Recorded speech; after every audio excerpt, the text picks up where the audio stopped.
a colocar otro ejercicio, ¿ya? Por ejemplo, acá vamos a dar, ¿cierto?, la S, datos, ¿ya? Vamos a conocer la S. La S le vamos a colocar 400 kVA, ¿ya? Kilovolt-ampere. Eso lo vamos a conocer. Y después vamos a colocar, por ejemplo, P, ¿ya? La potencia activa. A mí coloca la potencia activa de la instalación, la conozco. Por ejemplo, vamos a colocar 340 kilowatt, ¿ya?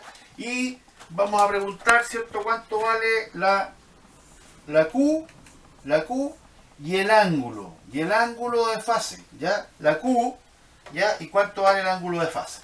Aquí, ¿cierto?, vamos a usar, ya como conocemos, vamos a colocar P, pero Q lo desconocemos, ¿ya? Q, usamos la fórmula de Pitágoras que dice que es el cuadrado menos, ¿cierto?, P al cuadrado, ¿ya? Ahí tenemos var, Volt-Ampere reactivo, ¿ya? Sería S cuadrado menos P cuadrado. Entonces ahora yo reemplazo, ¿ya? Coloco la S, la conozco, que son 400 al cuadrado, pero ahora es menos P 340 al cuadrado, ¿ya? Q, ¿ya? Colocamos acá 400 al cuadrado, nos da 160.000, ¿ya? Menos todo esto bajo la raíz, ¿ya? 340 al cuadrado me da 115.600, ¿ya? Entonces paso a efectuar la diferencia que tengo, 160.000 menos 115.600 y me da 44.400, ¿ya? Entonces mi Q va a tener un valor, le traigo la raíz a ese número que está acá, ¿ya? Le traigo la raíz y me da 210.071. Estamos trabajando en kilos, así que esto va a ser cavar, ¿ya?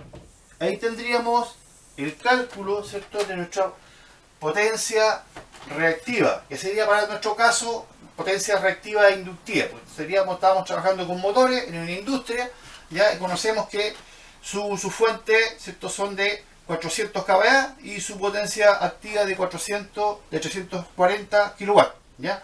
Eso nos daría, para esa relación de S y de P, nos estaría dando 210,71 kVA, ¿ya?, de la potencia reactiva e inductiva de los motores conectados en la planta, ¿ya? Ahora vamos a calcular el coseno del ángulo, o sea, el coseno y el ángulo, ¿ya?, de fase de la instalación. Acuérdense que el factor coseno, factor de potencia, nos indica cuán buena es una instalación en cuanto al aprovechamiento de la potencia activa, ya que el coseno phi me indica el ángulo de fase y eso tiene una consecuencia en la pérdida, ya, de potencia que yo tengo en mi instalación. Como tengo los datos de acá, es fácil calcular el coseno phi, porque el coseno phi es P partido por S, ¿cierto? Coseno de phi es igual, ¿cierto?, a P partido por S, ¿ya? Entonces el coseno de phi va a ser igual a la división de 340 dividido en 400, ¿ya? Y eso me va a dar a mí, ¿cierto? Si yo divido eso, 340 dividido en 400 me está dando un 0,85, ¿ya? Ese sería mi coseno phi. Este es el factor de potencia o coseno phi de la instalación completa, ¿ya?, sea trifásica o monofásica. Se supone que por los valores en kilo estamos trabajando con potencias trifásicas totales. Ya, kilowatt, kVA, kvar, etc.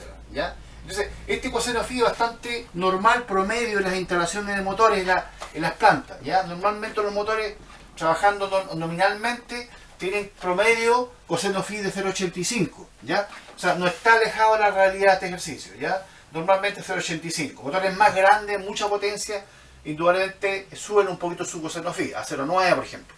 Pero el motor promedio ya está en un 0,85, ¿ya? Teniendo esta relación de potencia aparente y activa.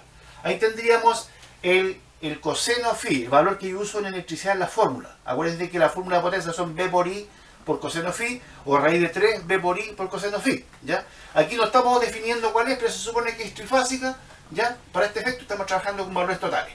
Ahora vamos a ver cuánto ángulo significa esto. Acá lo que vamos a hacer, ¿cierto? Para saber el ángulo, ¿ya? El ángulo es igual al coseno de menos 1 o inverso de 0,85, ¿ya? De este valor obtenido aquí, ¿ya? Entonces, el ángulo ahora, ya, yo en la calculadora coloco shift coseno, ¿cierto? Y coloco 0,85 y me va a dar un ángulo de 31,788 grados, ¿ya? Ese es mi ángulo de desfase, que corresponde a este coseno phi, ¿ya? Significa, ¿cierto? Que acá, que en la realidad, si yo lo llevo a valores de voltios y de amperes de corriente, ¿cierto? Yo tendría un atraso, ¿cierto? De la corriente con respecto al voltaje. O sea, si yo tengo acá mi fasor voltaje, ya, acá, esto está girando hacia la izquierda, los fasores, ¿cierto? De corriente y de voltaje, yo tendría, ¿cierto? Mi fasor corriente aquí, ¿ya? Y tendría, ¿cierto? Mi ángulo de fase acá, ¿ya? Ahí, ese es mi ángulo de fase. O sea, aparece el voltaje y después de un determinado ángulo, después aparece la corriente, que serían 31, ¿cierto? 7 grados, ¿ya? O sea, este coseno significa este ángulo, ¿ya? Indudablemente que para efectos reales de coseno phi industriales, este factor de potencia es normal, ya 0,85. Ya estamos en un 0,7, un 0,6, ya es un coseno phi malo, ¿ya? Entonces, ¿qué implica esto? Implica que hay un ángulo de fase entre la corriente y el voltaje. Esto está girando, así, girando, va girando en sentido contrario a la manecilla del reloj, ¿cierto? Pero siempre va uno desplazado con respecto al otro, atrasado a la corriente con respecto al voltaje, en 31,7 grados, ¿ya? Ahí tenemos otro ejercicio de aplicación del triángulo de potencia.